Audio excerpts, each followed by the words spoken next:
Good morning students, welcome to the my YouTube channel Empower Physics with Himanshu Gautam sir. बेटा आपको पता है last class में हमने पढ़ा था आवेश संरक्षण का सिद्धांत। क्या पढ़ा था? आवेश संरक्षण का सिद्धांत, यानी कि कंजर्वेशन ऑफ चार्ज। क्या पढ़े थे अपन ने? Conservation of charge. मैंने आपको लास्ट क्लास में कंजर्वेशन ऑफ चार्ज बहुत अच्छे से बहुत डिटेल में पढ़ाया है कि कंजर्वेशन ऑफ चार्ज क्या होते हैं, कंजर्वेशन ऑफ चार्ज में हम क्या करते हैं, कि कंजर्वेशन ऑफ चार्ज कैसे अप्लाई होता है, ये किन किन में अप्लाई होता है। फॉर एग्जांपल था आपका फ्रिक्शन था, पेयर प्रोडक्शन था, न्यूक्लियर रिएक्शन थी। ठीक है, जैसे कि बोलूं मैं कि आवेश संरक्षण का सिद्धांत जो है हमने पढ़ा था। तो क्या था आवेश संरक्षण सिद्धांत? मैंने आपको लास्ट लेक्चर में पढ़ाया है। आवेश संरक्षण का सिद्धांत कौन कौन फुलफिल करता है वो पढ़ा था अपन ने। घर्षण में आवेश संरक्षण पढ़ा था, युग्म विलोपन अभिक्रिया में आवेश संरक्षण पढ़ा था, इधर से हमने नाभिकीय अभिक्रियाओं में आवेश संरक्षण पढ़ा था। तो इस तरह से अपन ने आवेश संरक्षण का सिद्धांत पढ़ा था। बेटा आज का अपना टॉपिक है, आज का जो अपना टॉपिक है वो है आवेशों के गुणधर्म। बहुत अच्छा टॉपिक है बेटा, बहुत इंटरेस्टिंग है, क्योंकि आज से अपनी क्लास और ज्यादा इंटरेस्टिंग बन रही है। आवेशों के गुणधर्म अपन बोल सकते हैं प्रॉपर्टी ऑफ चार्जेस या प्रॉपर्टी ऑफ चार्जेस बोल देते हैं। प्रॉपर्टी ऑफ चार्जेस की प्रॉपर्टी ऑफ चार्जेस क्या होता है, बहुत अच्छे से हम इसको समझेंगे। क्या है प्रॉपर्टी ऑफ चार्जेस? बहुत इजी सा टॉपिक है बेटा और बहुत इंटरेस्टिंग टॉपिक है। प्रॉपर्टियां है आवेशों के गुणधर्म में क्या आते हैं? आवेशों के दो गुणधर्म है, दो गुणधर्म नहीं है, मैं बताऊंगा कितने हैं। पहली चीज जो आती है वो होती है विद्युत आवेशों की योज्यता। क्या बोलोगे आप इसको? विद्युत आवेशों की योज्यता। पहला तो हो गया विद्युत आवेशों की योज्यता, मैं यहां से इसको डिवाइड कर देता हूं। सेकंड जो हमारा आता है वो आता है बेटा आवेशों के क्वांटीकरण का सिद्धांत। क्या आता है? आवेशों के क्वांटीकरण का सिद्धांत। इसको इंग्लिश में बोलते हैं बेटा एडिटिविटी ऑफ चार्ज। बहुत सिंपल सा टॉपिक है एडिटिविटी ऑफ चार्ज, और ये हो गया आपका quantization of charge. Simple way में बोले तो क्वांटाइजेशन ऑफ चार्जेस।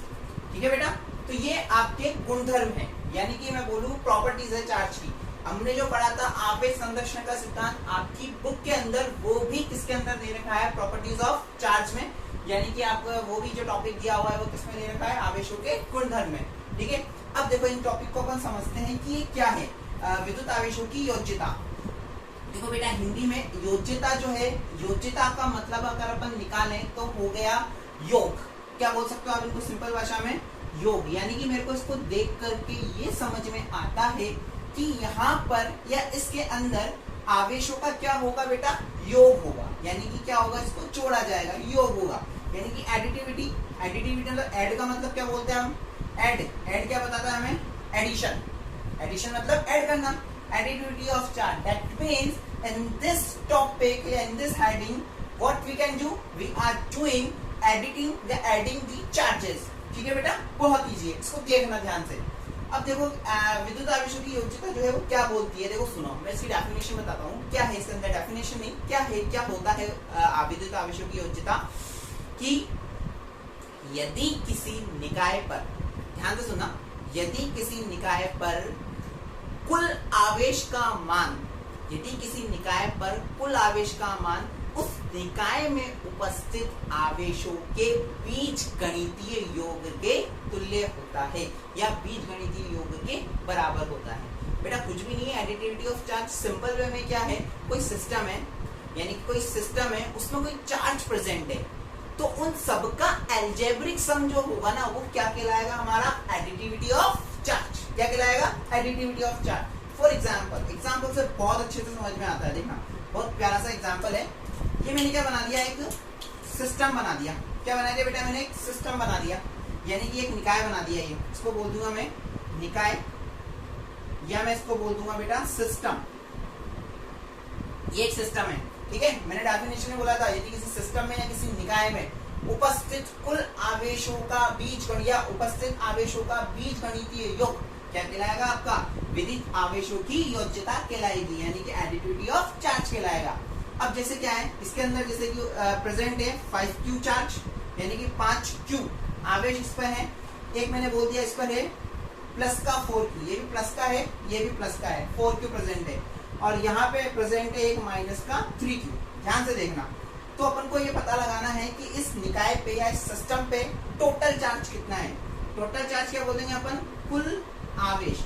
इस निकाय के लिए निकालना है बेटा कुल आवेश, यानी कि टोटल चार्ज। क्या हो जाएगा, टोटल चार्ज कितना है, देखो ध्यान से देखना, टोटल चार्ज कितना हो जाएगा, ये भी प्लस का है, ये भी प्लस का है, ये माइनस का है।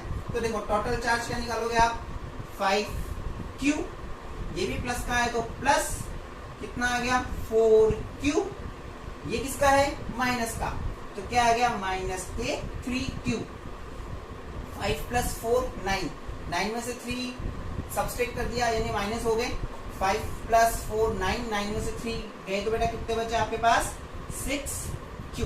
किसका बच गया, ये प्लस का, यानी कि इस निकाय का या इस सिस्टम का कुल चार्ज या कुल आवेश यानी विद्युत आवेशों की योज्यता जो होगी, यानी कि एडिटिविटी ऑफ चार्ज जो होगा इस सिस्टम का, इस निकाय का, वो कितना निकल के आ जाएगा हमारे पास, 6q। बेटा इस पे ना आपका 2018 या 19 में एक सिंपल सा क्वेश्चन आया था, वो भी 1 मार्क्स का। इसी पे एक निकाय दे रखा था, एक सिस्टम दे रखा था, और उस पे बोला था कि इस पे टोटल चार्ज कितना होगा। सिंपल सा क्वेश्चन था, बहुत इजी क्वेश्चन आया था, बात समझ में आ गई। अब मैं एक एग्जांपल और ले रहा हूँ, क्योंकि मुझे आपको इसमें एक छोटी सी बात बहुत और समझानी है। वो क्या है देखना, जैसे कि मैंने एग्जांपल लिया, ये मैंने एक सिस्टम ले लिया, फिर से ध्यान से देखना, सिस्टम लिया है। अब इसमें जो चार्ज है मैंने बोला क्या है 5q, एग्जाम्पल कुछ भी ले सकते हैं डेटा, अपन इसको लिख दिया मैंने 3q ले लेते हैं इस बार प्लस का, यहाँ मैंने ले लिया माइनस का ले लेता हूँ मैं, यहाँ मैंने ले लिया माइनस का 2q, एंड मैंने ले लिया माइनस का 3q, ओके, और यहाँ मैंने ले लिया एक प्लस का 4q। ध्यान से देखना, यहाँ मैंने ले लिया एक प्लस का 4q। अब क्या होगा, आपको बोलना है सिस्टम का या इस निकाय का आपको क्या बताना है, कुल आवेश बताना है कि इसमें कुल आवेश कितना होगा, यानी एडिटिविटी ऑफ चार्ज कितना होगा। तो हम क्या बोलेंगे, डेफिनेशन क्या बोलती है, किसी भी निकाय में उपस्थित सभी आवेशों का बीजगणितीय योग, यानी कि क्या बोलेंगे अपन, अलजेब्रिक सम। इसका अलजेब्रिक सम करना है अपने को, क्या करना है, अलजेब्रिक सम निकालना है हमें। अब अलजेब्रिक सम हम निकालेंगे तो देखिए कैसे निकालेंगे बेटा, यहाँ लिख देंगे कुल आवेश टोटल चार्ज कितना हो जाएगा, देखना यहाँ देखो कितना दे रखा है, प्लस का, प्लस नहीं लिखते हैं स्टार्टिंग में क्योंकि लिखने की जरूरत नहीं है, 5q, ये क्या हो गया प्लस का 3q, माइनस का 2q, और ये क्या हो गया माइनस का 3q। हो गया, हो गया। अब सर प्लस का 4q भी तो है बेटा, प्लस का 4q नहीं आएगा, ये नहीं ऐड होगा। क्यों नहीं होगा, क्योंकि मैंने आपको डेफिनेशन में क्या बोला है, किसी भी निकाय में उपस्थित, ये निकाय के अंदर है क्या, ये क्या सिस्टम के अंदर है, मैंने क्या बोला है किसी भी सिस्टम के अंदर, ये क्या सिस्टम के अंदर है, नहीं सर ये निकाय के बाहर है, सिस्टम के बाहर है, डेट मींस ये काउंट नहीं होगा, इसका मतलब इसको हम जोड़ेंगे नहीं, यानी कि ये निकाय के अंदर नहीं भाग लेगा क्योंकि ये बाहर है। क्या ये बाहर है, ठीक है, वो क्रिकेट में होता है ना 11 खिलाड़ी अंदर 12वां बाहर, तो ये 12वां खिलाड़ी है, इसको अपन ऐड नहीं करेंगे तो ये ऐड नहीं होगा। तो कुल चार्ज, कुल आवेश कितना हो जाएगा, देखो इस 3q से ये 3q कैंसिल, ये प्लस का है ये माइनस का, 5q, 5 में से 2q गए तो कितने बचे, प्लस के 3q। ये क्या हो गया इसका आंसर। आ गई बात समझ में बेटा, बहुत सिंपल सी चीज है, एडिटिविटी ऑफ चार्ज, ये प्रॉपर्टी ऑफ चार्ज के अंदर आती है, यानी आवेशों के गुणधर्म के अंदर ये चीज आ जाती है। देख लो सब बच्चे बोर्ड पे, इजी है, आसान है, समझ में आ गई बात। इस पे बेटा क्वेश्चन आया था, और क्वेश्चन कुछ इस तरह का ही था कि एक चार्ज जो है वो बाहर दिया हुआ था एक निकाय के अंदर, 2019 या मैं बोलूँ 2019 के अंदर ही आया था शायद, जहाँ तक मुझे पता है 18 या 19 के अंदर एक क्वेश्चन पूछा गया था, और बहुत ईजी क्वेश्चन था। तो क्वेश्चन निकल के आ जाता है, 1 मार्क्स का था बेटा, 1 मार्क्स का। तो कितना इजी क्वेश्चन था, हम इसको सॉल्व कर सकते हैं। आप चाहो 2019 का पेपर सॉल्व करने बैठ हो अगर, तो उसमें आप देखोगे तो आपको मिल जाएगा ये क्वेश्चन, आप उसको अभी सॉल्व कर सकते हो और एक नंबर आपकी पॉकेट के अंदर आप डाल सकते हो। Is that easy? ठीक है, आगे आ समझ में? तो ये आ गया आपका पहला ऑप्शन जो था, पहला जो टॉपिक था अपना क्या हो गया, विद्युत आवेशों की योज्यता यानी प्रॉपर्टी ऑफ चार्जेस। ठीक है, नेक्स्ट आते हैं, मैं इसको रफ कर रहा हूं। नेक्स्ट टॉपिक जो है अपना वो है बेटा क्या है, आवेशों के क्वांटीकरण का सिद्धांत। ये भी बहुत इजी है लेकिन थोड़ा सा इसमें समझने वाली बात है, बहुत इजी है। अब आवेशों के क्वांटीकरण के लिए देखो क्या देखा गया, आवेशों का क्वांटीकरण था वो क्या देखा गया कि ये बोला कि आवेशों का जो वितरण है, आवेशों का जो वितरण है, जैसे आवेश चल रहे हैं, कि आवेशों का जो वितरण है वो सतत न होकर क्या होता है बेटा, टुकड़ों के रूप में होता है। यानी कि छोटे छोटे ऊर्जा के पैकेट्स होते हैं ना, जिनको अपन क्या बोलते हैं, फोटोन। लास्ट क्लास में पढ़ाया था, याद होगा। तो क्या है, वो आवेशों का जो आदान प्रदान है, मैं बोलूं आवेशों का आदान प्रदान, सिंपल लैंग्वेज में पढ़ते हैं अपन कि आवेशों का आदान प्रदान जो है वो सतत न होकर ऊर्जा के छोटे छोटे पैकेट्स या बंडल के रूप में होता है। यह क्वांटीकरण कहलाता है। दोबारा बोल रहा हूं, ध्यान सुनना, आवेशों का आदान प्रदान सतत न होकर छोटे छोटे टुकड़ों के रूप में होता है, सतत न होकर छोटे छोटे टुकड़ों के रूप में होता है, अर्थात यही आवेशों का क्वांटीकरण कहलाता है। तथा वह न्यूनतम आवेश, सुना पूरा, तथा वह न्यूनतम आवेश जिसका आदान प्रदान संभव है, जिसका आदान प्रदान संभव है, क्या कहलाता है आपका, क्वांटा कहलाता है। क्या कहलाता है बेटा, क्वांटा कहलाता है। ध्यान से सुनना, इसको मैं समझाता हूँ, पहले इंग्लिश मीडियम के लिए बोल दूं मैं। क्वांटाइजेशन ऑफ चार्जेस क्या है बेटा, कि हमारा जो चार्ज का जो फ्लो है, चार्ज का जो फ्लो है वो क्या होता है, कॉन्टिन्यूअस ना होकर के क्या होता है बेटा, टुकड़ों के रूप में यानी पीसेस के रूप में होता है, पैकेट्स ऑफ बंडल के रूप में होता है, छोटे छोटे बंडल्स। जैसे कि एक इलेक्ट्रॉन निकल गया, फिर दूसरा इलेक्ट्रॉन आया, धीरे धीरे फिर तीसरा इलेक्ट्रॉन आया, ये वो वाली बात हो गई। आपको रेस के अंदर भेजा किसी, आप रेस कैसे कर रहे हो, आप क्या करें, 500 मीटर दौड़े, फिर आपने क्या किया, 1 मिनट का ब्रेक ले लिया, फिर 500 मीटर दौड़े, फिर 1 मिनट का ब्रेक ले लिया, फिर 500 मीटर दौड़े, फिर 1 मिनट का ब्रेक ले लिया। यानी कि आप क्या कर रहे हो, ब्रेक ले लेके चल रहे हो, कंटिन्यूसली भाग रहे। कंटिन्यूस का मतलब क्या हो गया, आप 2 किलोमीटर कंटिन्यूस भागे हो बिना रुके, तो वो क्या होता है, कंटिन्यूस यानी सतत। आ रही बात समझ में? पर आवेशों का जो प्रवाह है या आदान प्रदान है वो सतत न होकर कैसा होता है बेटा, टुकड़ों के रूप में। यानी कि इसका जो है ये जो है वो कंटिन्यूस न चलते हुए कैसा चलता है बेटा, पैकेट्स, ऊर्जा एनर्जी के पैकेट्स, बंडल्स जो होते हैं उस फॉर्म में चलता है, यानी छोटे छोटे टुकड़ों के रूप में चलता है। तो ये जो मेथड है, ये जो प्रक्रिया है वो कहलाता है आपका आवेशों के क्वांटीकरण का सिद्धांत। और वह छोटा अमाउंट जिसका आदान प्रदान, यानी इसको आप दे सकते हो और ले सकते हो, वो संभव है, दैट इज कॉल्ड 1 क्वांटा। उसको क्या बोलोगे आप, 1 क्वांटा। बात समझ में आ रही है बेटा? अरे बहुत इजी है, बहुत इजी बात है। ठीक है, अब मैं बताऊंगा ये चीज ना, आपको टॉपिक आपको भी पता नहीं चल रहा, टॉपिक का नाम नया है, लेकिन एंड ऑफ द टॉपिक आप कहोगे सर आप ये मैं पढ़ा चुके हो, मैं गारंटी से दे रहा हूँ, आप कहोगे कि मैंने पढ़ाया है, मेरे दूसरे या तीसरे लेक्चर में मैंने आपको ये चीज पढ़ाई थी। ठीक है, तो आवेशों का क्वांटीकरण का सिद्धांत क्या हो गया कि आवेशों का आदान प्रदान सतत न होकर टुकड़ों के रूप में होता है, क्वांटीकरण कहलाता है। तथा आवेश का वह न्यूनतम आवेश, तथा वह न्यूनतम आवेश जिसका आदान प्रदान संभव है, तथा वह न्यूनतम आवेश जिसका आदान प्रदान संभव है, क्या कहलाता है, क्वांटा कहलाता है। और यही आपका क्या कहलाता है बेटा, आवेशों के क्वांटीकरण का सिद्धांत। इट मींस क्या है, क्वांटाइजेशन ऑफ चार्ज क्या है कि आपका जो चार्ज है, आपका जो चार्ज है उसका आदान प्रदान, यानी उसको आप दे रहे हो ले रहे हो, वो क्या पॉसिबल हो पा रहा है, वो कॉन्टिन्यूस न होते हुए, यानी उसका जो फ्लो है, the charge of flow is not continuous, continuous नहीं है, वो क्या है, छोटे छोटे पैकेट्स के रूप में, यानी कि छोटे छोटे टुकड़ों के रूप में, आया फिर गया, आया फिर गया, आया फिर गया, कुछ छोटे छोटे पीसेस के रूप में है। तो इस तरह से अगर आवेश का फ्लो हो रहा है, that is called the quantization of charges. और एक छोटा चार्ज जिसका फ्लो पॉसिबल हो, यानी एक छोटा अमाउंट ऑफ चार्ज जिसको आप क्या कर सकते हो, फ्लो दे सकते हो, उसको एक छोटा सा चार्ज जिसको आप मेरे को किसी को देना है चार्ज, तो मेरे को छोटा, मेरा न्यूनतम पार्ट जो मैं उसको फ्लो करा सकता हूँ, जिसमें मेरे को कोई दिक्कत नहीं आ रही, कोई प्रॉब्लम नहीं आ रही फ्लो कराने में, that is called one quanta. अब क्या हुआ, एक साइंटिस्ट हुआ मिलिकन। कौन सा साइंटिस्ट हुआ, मिलिकन।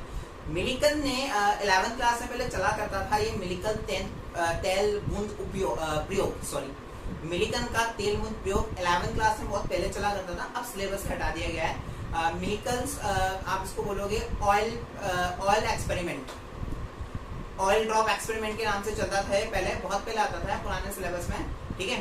तो मिलिकन अंकल ने क्या किया, आवेश यानी चार्ज पर स्टडी करी। ध्यान से सुनना, तो मिलिकन अंकल जो है, मिलिकन मैं लिख देता हूँ नाम, मिलिकन नाम के एक साइंटिस्ट थे, मिलिकन, ठीक है बेटा। तो मिलिकन नाम के एक साइंटिस्ट हुआ करते थे, उन्होंने क्या किया, एक एक्सपेरिमेंट किया। मिलिकन थे, मिलिकन, इन्होंने एक्सपेरिमेंट किया चार्ज के ऊपर। ये एक्सपेरिमेंट कर रहे थे, इन्होंने देखा कि चार्ज के बारे में स्टडी करें, कि क्वांटाइजेशन के बारे में बता रहे थे कि क्या होता है। तो इन्होंने क्या किया, विभिन्न तेल, बहुत सारे तेल लेकर आए, बहुत सारे ऑयल लेकर आए। अब विभिन्न तेल की बूंदों पर इन्होंने एक्सपेरिमेंट किया। क्या किया, एक्सपेरिमेंट किया। और एक्सपेरिमेंट करने के बाद ये निकाल रहे थे कि छोटी से छोटी बूंद पर कितना चार्ज प्रेजेंट हो सकता है, यानी कि कितना आवेश उपस्थित हो सकता है छोटी सी छोटी बूंद पर। यानी एक वाटर ड्रॉप लो, आप एक छोटी बूंद बनाओ, उसकी बहुत छोटी बूंद, जितनी बना पाना पॉसिबल है। तो उन्होंने उतनी बहुत सारे ऑयल लिए, विभिन्न तेल की बूंदें ली और उनकी बहुत छोटी छोटी बूंदें बनाई। उस छोटी छोटी बूंदों को बनाकर उसका एक्सपेरिमेंट किया।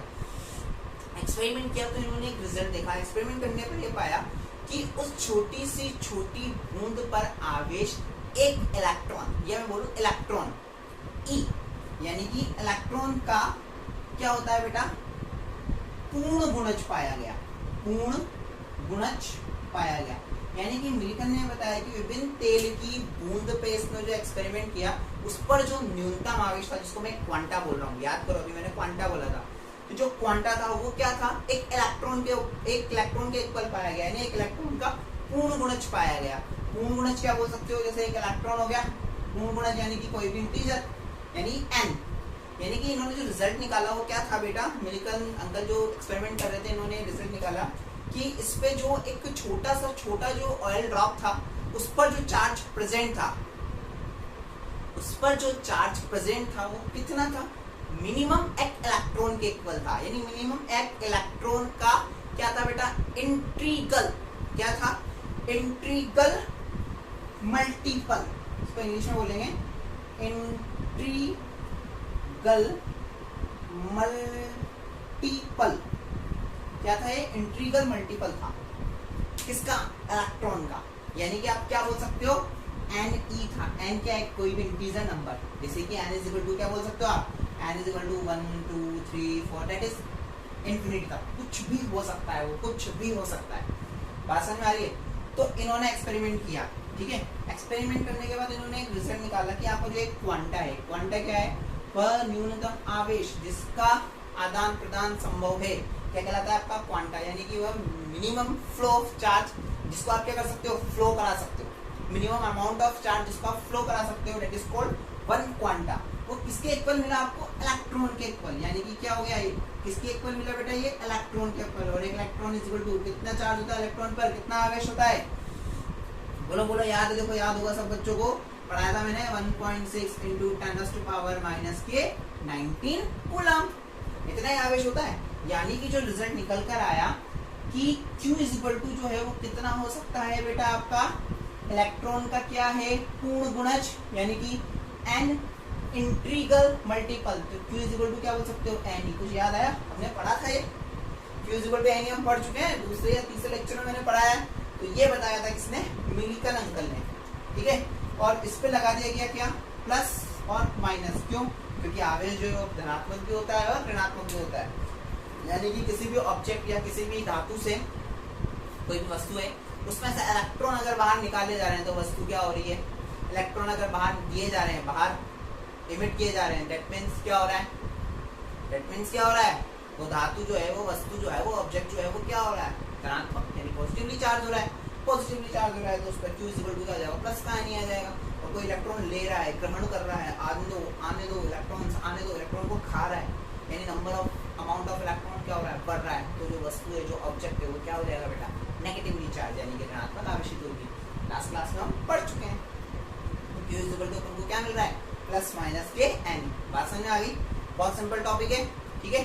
तो इस आधार पर एक बार मैं सिद्धांत और बोल देता हूँ। तो इसके बाद क्या बोला गया कि इस प्रयोग के आधार पर, यानी कि मिलिकन तेल गुण के प्रयोग के आधार पर यह पाया गया कि किसी भी छोटी या फिर मैं बोलूँ किसी भी बूंद की छोटी मात्रा पर, या किसी भी मिलिकन ने बताया कि किसी भी छोटी से छोटी बूंद पर आवेश का मान इलेक्ट्रॉन का पूर्ण गुणज होता है। क्या बताया इस एक्सपेरिमेंट से, क्या रिजल्ट निकल गया हमारे पास कि minimum amount of charge on small oil drop is always equal to the N integral multiple, यानी कि Q is equal to NE। Is that clear?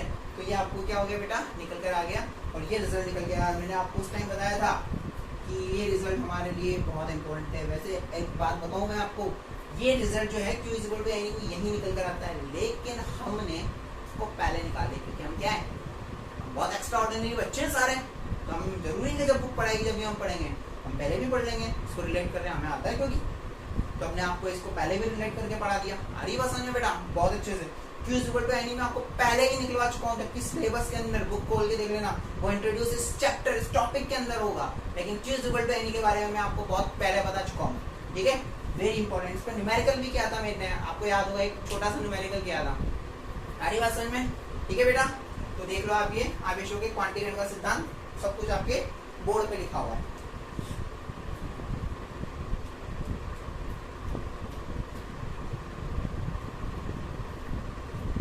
आगे बात बेटा समझ में सबको।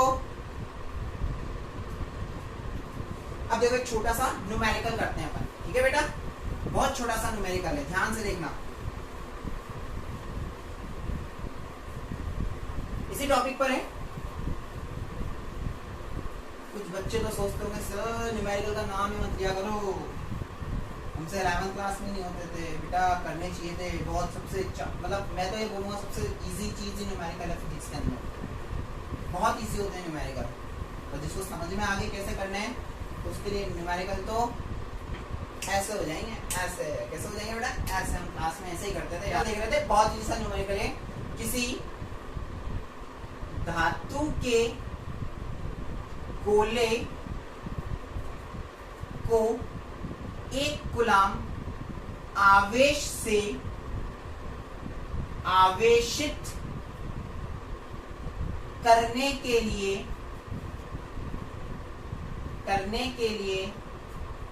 कितने इलेक्ट्रॉन निष्कासित करने होंगे। ये आपके पास एक न्यूमेरिकल है, ठीक है। यानी कि आप क्या बोल सकते हो बेटा, आपको क्या करना है, इंग्लिश मीडियम में आपको अब क्वेश्चन समझाता हूँ कि आपको क्या है बेटा, कोई आपके पास एक स्फेयर है, मेटल का स्फेयर है, जैसे कि मैं बोलूँ किसी को मेटल का स्फेयर है, उसको आपको क्या करना है, 1 कूलम चार्ज से क्या करना है, उसको चार्ज करना है। 1 कूलम आपको चार्ज करना है उसको, ठीक है। आपको क्वेश्चन आपको नोट्स में मिल जाएगा बेटा। आपको क्या करना है, आपके पास कोई एक क्या है, मेटल का स्फेयर है, ये मेटल ऑब्जेक्ट है, स्फेयर भी नहीं बोलूंगा, एक मेटल ऑब्जेक्ट है। उसको क्या करना है, आपको चार्ज करना है विद 1 कूलम। उसको क्या करना है, आपको चार्ज करना है विद 1 कूलम। तो उसको विद 1 कूलम चार्ज करने के लिए आपको कितने इलेक्ट्रॉन उसमें से इमिट करने होंगे, ये क्वेश्चन है। बात समझ में आ रही? क्वेश्चन क्या है कि कोई आपके पास ऑब्जेक्ट है, जैसे कि ये ऑब्जेक्ट मान लो, सिंपल सी चीज, ये ऑब्जेक्ट है, इस ऑब्जेक्ट को आपको क्या करना है, 1 कूलम चार्ज करना है इसको। तो इसको 1 कूलम चार्ज करने के लिए इसमें से कितने इलेक्ट्रॉन आपको इमिट करने पड़ेंगे, दैट इज द क्वेश्चन। और मैं आपको बता दूं बेटा, ये क्वेश्चन जो है आप ऑलरेडी पहले कर चुके हो, ऑलरेडी आप ये क्वेश्चन कर चुके हो, मैंने करा दिया है, क्योंकि ये टॉपिक हमने बहुत पहले पढ़ लिया था, दूसरे तीसरे लेक्चर में, जैसा कि मैंने बताया था आपको। बेटा क्वेश्चन क्या है, एक धातु के गोले को 1 कूलम आवेश से आवेशित करने के लिए कितने इलेक्ट्रॉन निष्कासित करने पड़ेंगे। यानी कि ये कोई धातु का गोला हो गया, इसको 1 कूलम आवेश से आपको आवेशित करना है, तो कितने इलेक्ट्रॉन निष्कासित करने पड़ेंगे, कितने इलेक्ट्रॉन इमिट करने पड़ेंगे, फॉर्मूला लगाएंगे, निष्कासित करना है, इलेक्ट्रॉन बाहर निकल रहे हैं, यानी कि वो धातु का गोला या वो ऑब्जेक्ट है वो क्या हो रहा होगा, पॉजिटिवली चार्ज हो रहा होगा। क्या हो रहा होगा बेटा, वो पॉजिटिवली चार्ज हो रहा होगा, यानी Q इक्वल टू आप क्या हो सकते हो, Ne। क्या निकालना है आपको, कितने इलेक्ट्रॉन निष्कासित हो रहे होंगे, नंबर ऑफ इलेक्ट्रॉन, इलेक्ट्रॉनों की संख्या निकालनी है। क्या लिख सकते हो, N equal to Q upon E। बात समझ में आ रही है, Q upon E, N equal to Q का मान 1 कूलम आवेश, इलेक्ट्रॉन का मान कितना होता है बेटा, 1.6 इंटू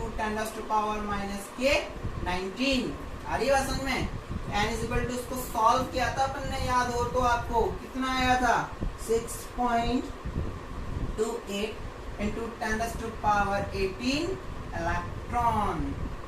याद आ रहा है कुछ ऐसा न्यूमेरिकल किया था, वहां पे मैंने आपको इस मेथड से करवाया था, बहुत अच्छे से करवाया था, आपको याद होगा बेटा। इस मेथड से मैंने इस न्यूमेरिकल को वहां पे भी करवाया था, लेकिन ये यहाँ पर आता है क्वांटाइजेशन ऑफ चार्ज के अंदर, यानी कि आवेशों के क्वांटीकरण के अंदर इसके बारे में इसको बताया गया है। ठीक है बेटा, इज इट क्लियर? देख लो न्यूमेरिकल आपके सामने। आज का लेक्चर बहुत इंटरेस्टिंग है बेटा, बहुत मजेदार होगा, मजा आ जाएगा। ठीक है, मैं इसको रफ कर रहा हूँ, आपको सबको समझ में आ गया होगा ये। ठीक है, अब हम कुछ टॉपिक पढ़ रहे हैं जो हमारे कुछ चैप्टर के लिए बहुत इंपॉर्टेंट है, हमें पता होना चाहिए। जो टॉपिक मैं पढ़ाने जा रहा हूँ अभी वो आप सबको आता होगा, क्योंकि हम 11th क्लास में उसको पढ़ते हैं, लेकिन रिवीजन ऑलवेज इंपॉर्टेंट। ठीक है, तो एक टॉपिक है सदिशों के योग का, सदिशों के योग का समांतर चतुर्भुज का नियम। याद करो 11th क्लास में चैप्टर नंबर 2 वेक्टर 2 वेक्टर सदिश के अंदर आप ये पढ़ते हो। ठीक है, यानी कि आपको क्या बोलना है बेटा, हम पढ़ रहे हैं पैरेललोग्राम लो। वेक्टर में पढ़ाया था मैंने आपको चैप्टर 2 वेक्टर के अंदर पैरेललोग्राम लो। पैरेललोग्राम लो क्या कहता है बेटा, कि आपकी कोई दो एडजेसेंट साइड है, इसको बोल दिया मैंने P वेक्टर, इसको बोल दिया मैंने Q वेक्टर, ये एडजेसेंट साइड है, यानी कि किसी भी सदिश की दो भुजाएं P वेक्टर और Q वेक्टर एक दूसरे से इस प्रकार जुड़ी हुई है, जो कि एक दूसरे से थीटा एंगल पर है। कितना एंगल पर है बेटा, थीटा एंगल पर है।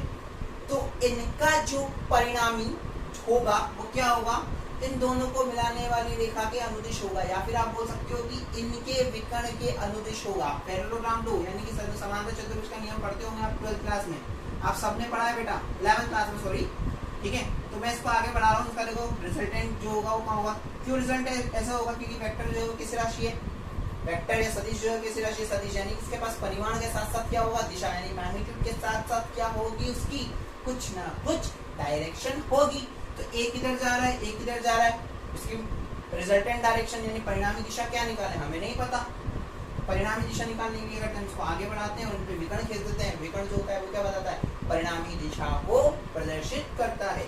तो देखो परिणामी दिशा जो होगा वो क्या हो जाएगा, ये होगी, इसको बोलते हो आप आर वेक्टर, यानी कि आर वेक्टर क्या होता है आपका, रिजल्टेंट यानी कि परिणामी।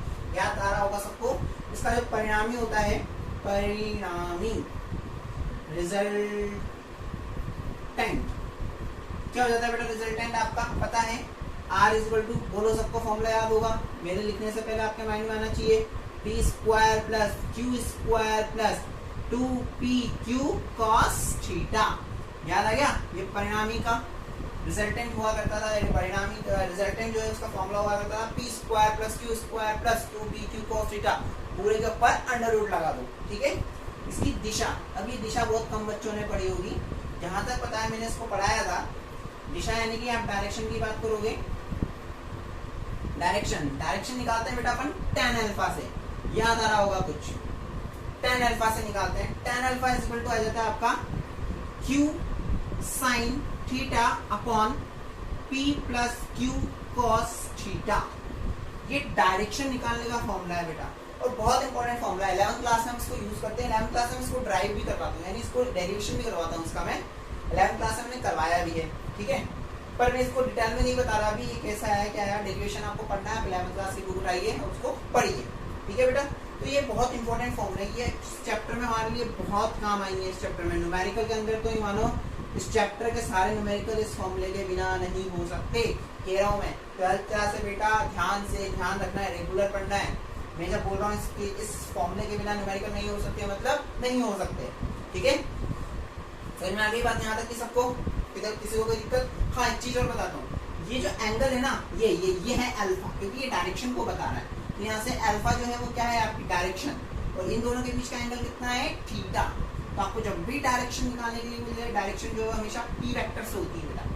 पी यानी कि पी वेक्टर से जो आप बनाओगे, रिजल्टेंट जो होगा, परिणामी जो होगा, उससे बनाया गया जो एंगल है वो हमेशा किसको शो करेगा? डायरेक्शन को, यानी कि अल्फा। अब इसको ऐसा भी लिख सकते हो बेटा, alpha is equal to tan inverse, इसको क्या लिख दिया मैंने? Q sin थीटा अपॉन में P plus Q cos theta. आगे बात समझ में? लिख सकते हो आपको, तो आपको यहाँ से अल्फा की डायरेक्ट डायरेक्शन निकल करके आ गई।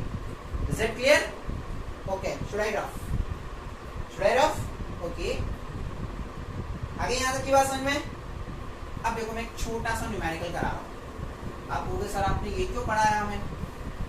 सिलेबस में तो नहीं दे रखा, किताब में हमने चेक किया बेटा, किताब में नहीं है ये, पर ये इसलिए इम्पोर्टेंट है क्योंकि बिना इसके इस फर्स्ट चैप्टर के न्यूमेरिकल पॉसिबल ही नहीं है कि आप कर पाओ। आधी बात समझ में? बिना इसके आप इसके न्यूमेरिकल नहीं कर सकते। क्वेश्चन लेता हूं मैं एक। क्वेश्चन क्या है? 10 न्यूटन व 5 न्यूटन के दो बल परस्पर एक दूसरे के लंबवत है,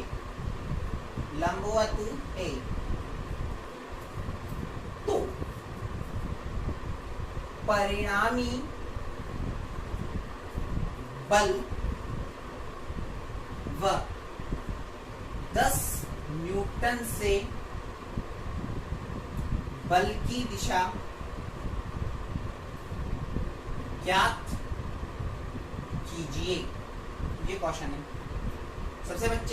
सब बच्चे मेरे सॉल्व करने से पहले इसको पॉज कर दो, वीडियो को पॉज करो और इसको सॉल्व करने लगो। मैं इंग्लिश मीडियम पे लिख देता हूं। 2 forces are 10 Newton and 5 Newton perpendicular to each other. So, find out the direction. Find out the resultant magnitude and direction from the 10 Newton. 11th English medium बच्चे, ऐसे क्वेश्चन मैंने करवाए हैं आपको स्टार्टिंग में 11th के में, सब बच्चों को करवाए जाते हैं क्वेश्चन। आप लोग ट्राई कीजिए इसको, ठीक है? पोस्ट करके ट्राई करो, मैं जब तक इसको रफ करके इसको सॉल्व करता हूँ, ठीक है?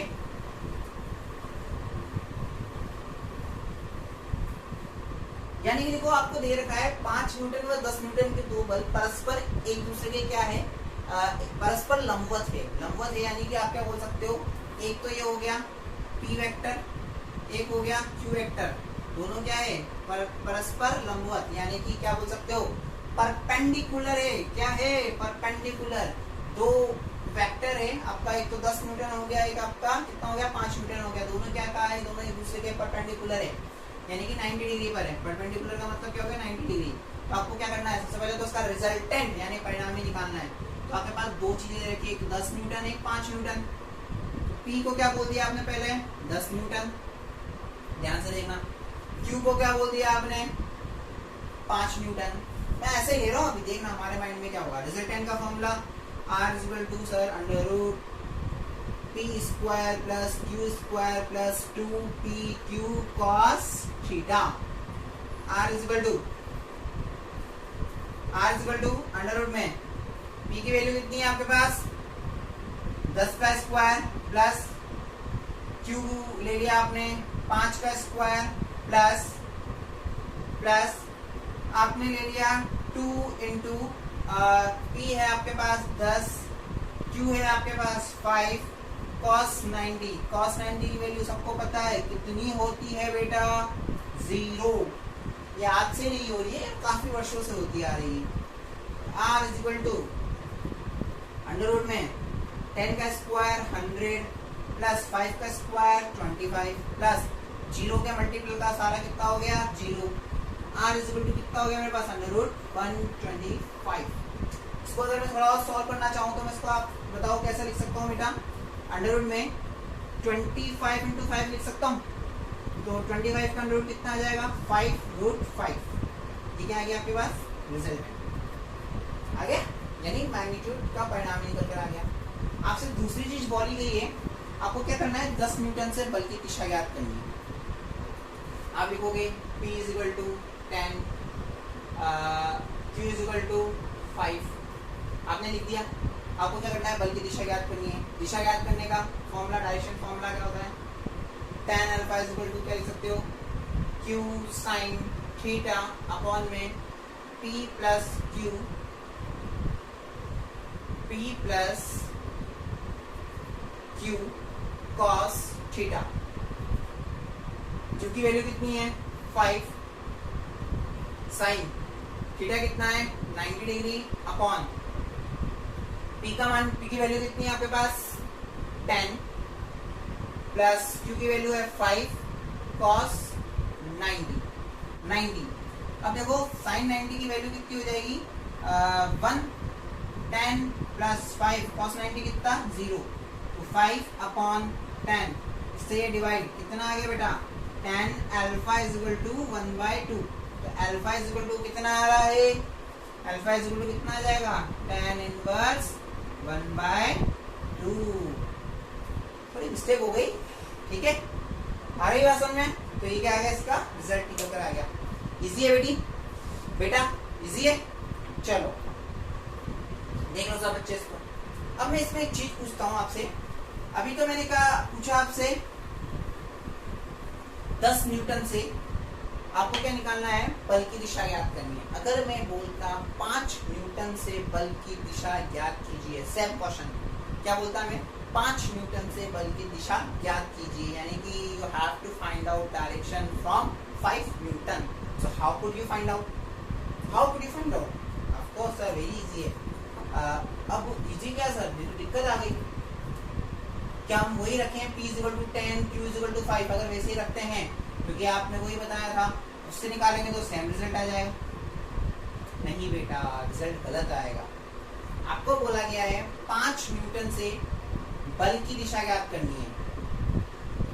5 न्यूटन से बल की दिशा ज्ञात करनी है, डायरेक्शन फ्रॉम 5 न्यूटन ज्ञात करनी है आपको। तो आपको क्या करना पड़ेगा, इस बार P को 5 न्यूटन लेना पड़ेगा। शॉर्ट ट्रिक है, माइंड में ध्यान रख लो आज से और अभी से।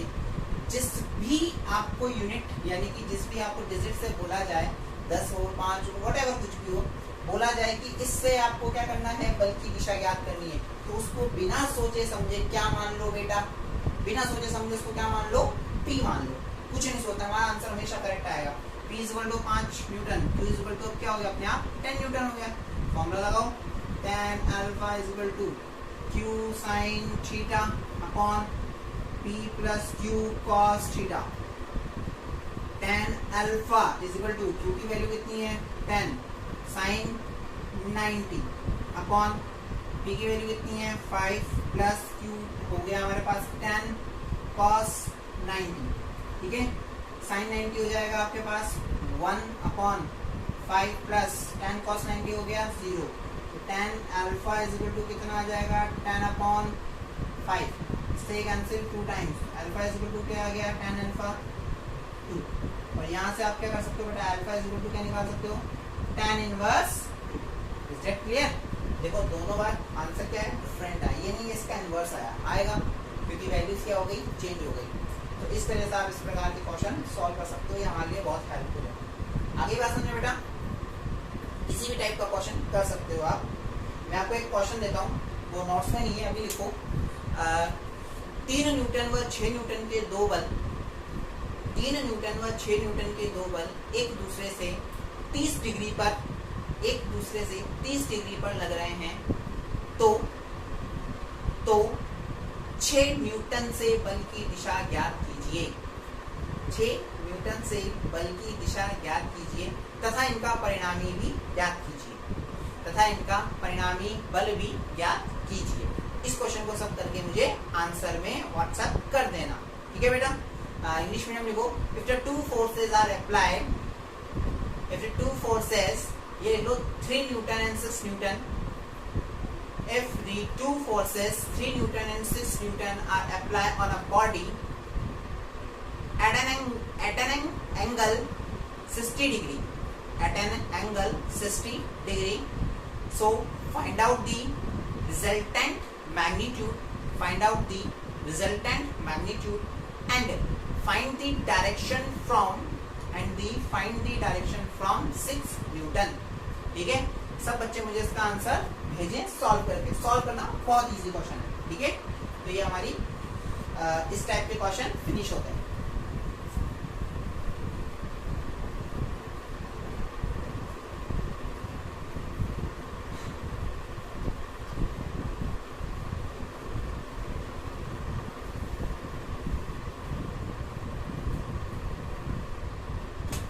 अब बेटा एक नोट है, बहुत इंपॉर्टेंट है।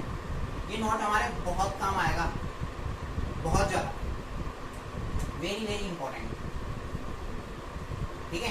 क्या है, सब ध्यान से देखना, ठीक है। मैंने क्या किया है, लेट यानी कि माना 2 बल लगाए, यानी आप ऐसे बोल सकते हो, एक P वेक्टर है, एक क्या बोल दिया मैंने, Q वेक्टर है, ठीक है। इसकी वैल्यू बोल दी मैंने, P vector is equal to F1 vector के इक्वल है, और Q वेक्टर जो है वो इक्वल है F2 वेक्टर के इक्वल। और एंड मैं क्या बोल रहा हूँ, P वेक्टर, ये कंडीशन है जो मैं खुद ही अप्लाई कर रहा हूँ। P वेक्टर जो है वो Q वेक्टर के क्या है, इक्वल है। इसका मजा एंड में आएगा कि मैं क्यों निकाल रहा हूँ।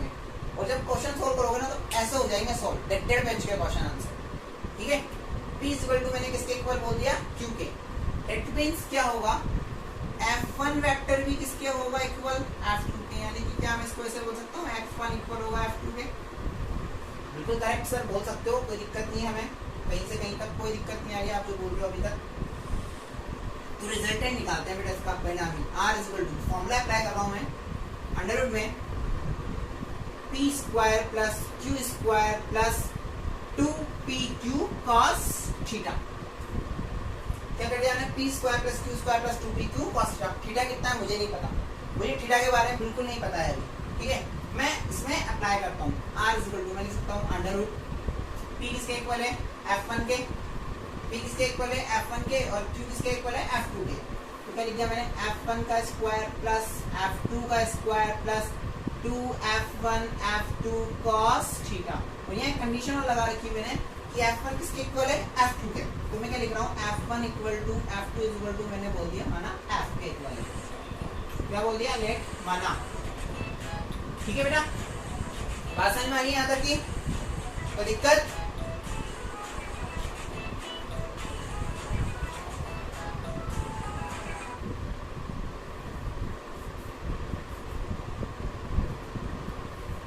कोई दिक्कत बेटा यहाँ तक किसी को, किसी भी प्रकार की कोई दिक्कत नहीं है। तो F1 इक्वल टू किसके हो गया, F2 के इक्वल हो गया है।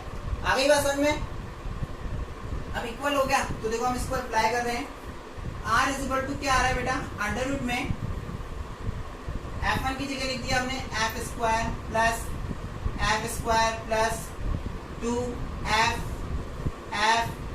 cos theta. आगे बात समझ में? तो देखो आप इसको क्या बोल सकते हैं यहाँ से, R इज इक्वल टू, सब देखना, F स्क्वायर, इसको क्या मैं 2F स्क्वायर बोल सकता हूँ, 2F स्क्वायर। आगे बात समझ में? प्लस F मल्टीप्लाई में क्या हो गया, F स्क्वायर, तो इसको क्या लिख सकता हूँ मैं, प्लस के 2F स्क्वायर cos थीटा बोल सकता हूँ, कोई दिक्कत? तो R इज इक्वल टू क्या हो जाएगा, अंडर रूट में 2F स्क्वायर कॉमन, 1 प्लस क्या जाएगा, 1 प्लस क्या आ गया cos थीटा, बच गया हमारे पास 1 प्लस cos थीटा। तो r इज इक्वल टू क्या आ गया, f स्क्वायर को अगर मैं बाहर ले लूं अंडर रूट से तो क्या आ रहा है f अंडर रूट के अंदर रह गया ब्रैकेट में 2 सॉरी बाहर 2 1 प्लस cos थीटा। बात समझ में आ गई। अब मैं आपको एक चीज बोलता हूं, 1 प्लस cos थीटा की जो वैल्यू होती है आप सब जानते होंगे बेटा, वो होती है आपकी 2 cos स्क्वायर थीटा बाई 2। याद है सबको, याद है? माइंड में आ रहा है बच्चे ने सर ये कहां से लिख दिया। चलो मैं ड्राइव कर देता हूं आपके लिए, सिर्फ आपके लिए ड्राइव कर रहा हूं मैं, वैसे आपको ये पता होना चाहिए, ठीक है। देखो आपका एक फॉर्मूला पता होगा, ट्रिग्नोमेट्री का होता है cos 2 theta is equal to cos 2 theta is equal to होता है आपका cos स्क्वायर थीटा माइनस के sin स्क्वायर थीटा। बहुत इंपॉर्टेंट फॉर्मूला है। अगर cos 2 थीटा इक्वल टू ये होता है तो cos theta is equal to कितना हो जाएगा, cos स्क्वायर, ये थीटा 2 थीटा था जब ये थीटा था, ये थीटा हो गया, तो ये कितना हो जाएगा थीटा बाई 2, और ये भी कितना हो जाएगा sin स्क्वायर थीटा बाई 2। बहुत सिंपल है बेटा, बहुत इजी। आप लोग को एक बहुत पसंदीदा फॉर्मूला है ट्रिग्नोमेट्री का, sin square theta plus cos square theta is equal to 1। याद आ रहा है कुछ? है ना, बहुत इंपॉर्टेंट फॉर्मूला। ठीक है, तो क्या मैं इसको ऐसा लिख सकता हूँ, sin square theta by 2 plus cos square theta by 2 is equal to also 1। ये भी किसके इक्वल होगा, 1 के इक्वल होगा। अब हमें किसकी वैल्यू फाइंड आउट करनी है, किसकी वैल्यू पता करनी है हमें, 1 प्लस cos थीटा की। तो अपन ने क्या लिख दिया, 1 plus cos theta, 1 plus cos theta. 1 की वैल्यू कितनी है, यहाँ से क्या बोल सकता हूँ मैं, ये बोल सकता हूँ, क्या लिख दिया मैंने, sin square theta by 2 plus cos square theta by 2 लिख दिया, प्लस cos थीटा की वैल्यू ये रही। cos थीटा की वैल्यू कितनी है, यहाँ से cos square theta by 2 minus के sin स्क्वायर थीटा बाई 2। देखो कुछ कैंसिल हो रहा है क्या, sin स्क्वायर थीटा से प्लस का है, माइनस का sin square theta by 2 cancel. क्या बच गया आपके पास, cos square theta by 2 plus cos square theta by 2 कितना हो गया, 2 cos square theta by 2, 2 cos square theta by 2। देखो बेटा चेक कर लो, इसको चेक कर लो, इसको चेक कर लो, रिजल्ट क्या आ रहा है, सेम। वैल्यू क्या करो, ये वैल्यू यहाँ पुट करो, r इज इक्वल टू क्या निकल कर आ रहा है, f अंडर रूट में 1 प्लस 2 और 1 प्लस cos थीटा की जगह क्या लिख दोगे आप, 2 cos स्क्वायर थीटा बाई 2 लिख दिया। कोई दिक्कत, r is equal to f under root में 2 इंटू 2 कितना हो गया 4 cos स्क्वायर थीटा बाई 2। तो r इज इक्वल टू क्या लिख सकते हो, 2 4 का अंडर रूट कितना हो जाएगा 2, बाहर आ गया 2 f cos स्क्वायर का कितना हो जाएगा cos थीटा बाई 2। बहुत इंपॉर्टेंट रिजल्ट निकल के आ गया हमारे बीच, वेरी इंपॉर्टेंट, बहुत ज्यादा इंपॉर्टेंट रिजल्ट है बेटा ये जो अपन ने अभी निकाला है। कैसे है मैं आपको अप्लाई करके बता रहा हूँ, ध्यान से देखना कैसे, बहुत इंपॉर्टेंट है बताता हूँ मैं आपको। देख लिया सब, बोर्ड पे देख लो इसको, मैंने जो निकाला r is equal to 2f cos theta by 2। अब मैं कुछ केसेस कंसीडर कर रहा हूँ, देखना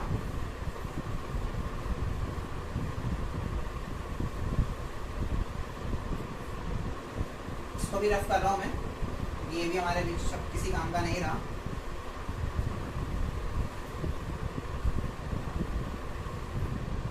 देखो हाँ, हमारे पास रिजल्ट जो आया वो क्या है बेटा, r is equal to 2f cos theta by 2। मैं केस फर्स्ट ले रहा हूं, when theta is equal to 60 degree. Theta की वैल्यू कितनी है अभी, 60 डिग्री। तो क्या हो जाएगा, r is equal to 2f cos theta की जगह लिख दिया 60 डिग्री अपॉन 2। बात समझ में आ रही है। r इज इक्वल टू मेरे पास कितना निकल के आ गया, 2f cos 60 बाय 2 कितनी बार कैंसिल हो गया, 30 बच गया, यानी 30 डिग्री। ठीक है, r is equal to 2f cos 30 की वैल्यू कितनी होती है आपको सबको पता है, अंडर रूट 3 बाय 2। तो मेरे पास r की वैल्यू कितनी निकल कर आ गई, अंडर रूट 3, 2 से भी 2 cancel, under root 3f। Very important result, आप बस देखते जाओ, इनका अप्लाई मैं बताऊंगा आपको नेक्स्ट क्लास में या फिर उसकी नेक्स्ट क्लास में आपको इसका उपयोग मिल जाएगा, ये कहाँ यूज आएगा। और आप कहोगे सर क्या बात है, आपने क्या चीज बता दी है, तो शानदार सी। बच्चे न्यूमेरिकल सॉल्व करते रहेंगे और कि किस क्या आंसर आएगा, तुम क्वेश्चन देख के आंसर बता दोगे सर क्या आंसर होगा, ठीक है। बट ये चीज पता होनी चाहिए, आप ही के लिए निकाल रहा हूँ बेटा मैं, ठीक है। Case second, when theta is equal to, मैंने बोला कितना है बेटा 90 डिग्री, कितना मान लिया 90 डिग्री। पुट करो value, r is equal to 2f cos, theta की जगह रख दिया 90/2, कैंसिल हो गया, कितना बच गया r is equal to 2f cos 45 degree, कितना आ जाएगा 45 डिग्री। तो r is equal to 2f cos 45 की वैल्यू कितनी होती है 1/√2, ये से कितनी बार कैंसिल, √2 टाइम्स √2 बार, r इज इक्वल टू क्या आ गया सीधा सीधा √2f। Another very important formula, very important result, ठीक है। मैं तो एक टेबल में दूंगा आपको, वेरी इंपॉर्टेंट मेथड। और थर्ड केस जो है मैं ले रहा हूं, ध्यान से देखना, लास्ट केस है केस थर्ड। क्या हो जाएगा बेटा, when theta is equal to कितना हो गया आपके पास 120 डिग्री, कितना आ गया 120 डिग्री, यानी कि आप क्या लिख सकते हो, r is equal to formula है 2f cos 120/2 से cancel 60 degree, r is equal to कितना आ गया 2f cos कितना आ गया 60 डिग्री, वैल्यू कितनी आ जाएगी, r is equal to 2f cos 60 की वैल्यू कितनी चल रही है 1/2, 2 से 2 cancel, r is equal to कितना आ गया f। Again very important result, ये तीन रिजल्ट इतने इंपॉर्टेंट है जिसकी कोई लिमिट नहीं है, जिसमें ये तो है ना कुछ ज्यादा ही इंपॉर्टेंट है, ये वाला बहुत ज्यादा, ये और ये दो तो बहुत ही ज्यादा इंपॉर्टेंट है, ठीक है बेटा। अब देखो मैं इनकी टेबल बना रहा हूँ, मैं पहले यहाँ लिख देता हूँ साइड में, जब थीटा इज इक्वल टू कितना था आपका 60 डिग्री, तो रिजल्ट कितना आया था आपके पास √3f r। सेकंड में थीटा इज इक्वल टू कितना था 90 डिग्री, रिजल्ट कितना आया आपके पास r is equal to √2f। और थर्ड वाला तो क्या है सिंपल सा 120 था, जब r इज इक्वल टू कितना आ गया f। तो देखो इसको अब मैं एक टेबल के अंदर डाल रहा हूँ सब चीजों को, जहां भी आपको समझने में थोड़ा लगे कि मैंने थोड़ा जल्दी मिटा दिया, आप उसको पॉज कर लीजिए बेटा, और पॉज करके आराम से देख। चैप्टर में हम आधे चैप्टर की ओर बढ़ गए हैं, बहुत अच्छा चैप्टर चल रहा है ये। देखो टेबल बना रहा हूँ मैं, थीटा इज इक्वल टू मैं लिख रहा हूँ पहले 60 डिग्री था, theta is equal to 90 degree हुआ, theta is equal to 120 degree हुआ। आ रही बात समझ में, very important. r is equal to कितना है फॉर्मूला 2f cos, पहले में कितना है 60/2, सेकंड में कितना है r is equal to 2f cos कितना है 90/2। आ रही बात समझ में। और थर्ड में r इज इक्वल टू कितना है 2f cos 120/2।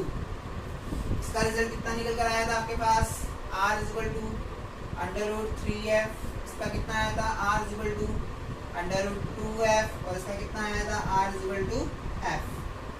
आगे बात समझ में, ये आपकी बहुत इंपॉर्टेंट टेबल हो गई बेटा।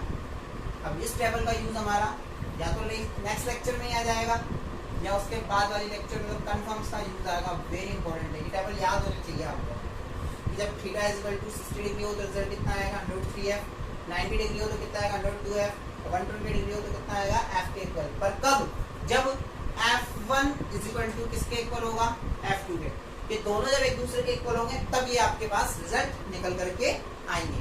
बात समझ में आ रही है, समझ में आया लेक्चर क्या पढ़ा हमने आज, बहुत इजी सी चीज थी, आई बात समझ में बेटा। देख लीजिए सब बोर्ड पे,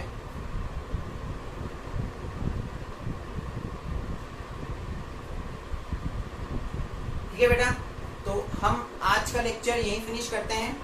आई होप आपको ये लेक्चर बहुत अच्छे से समझ में आया होगा, और पिछले वाले लेक्चर भी आप बहुत अच्छे से पढ़ रहे होंगे, समझ रहे होंगे, और बहुत अच्छे से नोट्स कॉपी कर रहे होंगे, ठीक है। तो आप इसको रेगुलर पढ़िए, और जैसा कि मैंने लास्ट क्लास में बोला था कि आपके बहुत जल्दी स्कूल रीओपन होने वाले हैं, तो ये बहुत सही बात है, आपके बहुत जल्दी ही स्कूल रीओपन होने वाले हैं, तो स्टडी बहुत हार्ड स्टडी कीजिए बेटा, क्योंकि बहुत ज़रूरी है हमारे लिए अब स्टडी करना रेगुलर, ठीक है। और जैसा कि पता है आपको कि कोरोना कंट्रोल में है, तो फिर भी घर पे रहिए, सेफ रहिए, स्टे होम सेफ होम। और चैनल को जिसने लाइक और सब्सक्राइब नहीं किया है कीजिए, ठीक है बेटा। और पढ़ते रहिए, रेगुलर पढ़िए, ठीक है। डियर स्टूडेंट्स, चैनल को लाइक व सब्सक्राइब करना ना भूलें। Thank you.